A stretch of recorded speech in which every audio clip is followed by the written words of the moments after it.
Out of all of the religions in the world, what makes you so sure that Christianity is the true one? You know, Jesus claimed to be something no other religious leader has ever claimed. He claims to be God. Then the next question would be, then, well, why should we buy into Jesus's claims, right? Because it's one thing for a person to claim to be God. It's another thing for him to prove that his claim is actually true. And that's where it all comes down to the resurrection of Jesus. Christianity stands or falls at the claim of the resurrection.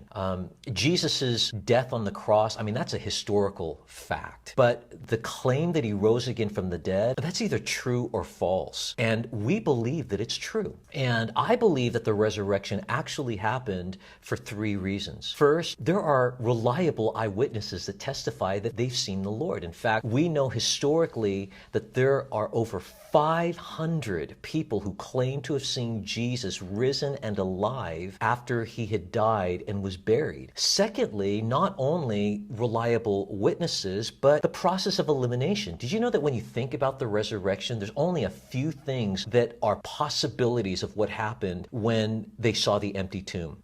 One possibility is that Jesus really didn't die on the cross. This is called the swoon theory. But we know that the Romans, I mean, they knew what death looked like. And Pontius Pilate made sure that Jesus was dead before he was taken off the cross and buried. And so he had a spear thrust into his side, and we know that blood and water flowed out. And the American Heart Association did a study on that, and they determined from that evidence that he died of a ruptured heart. So he literally died.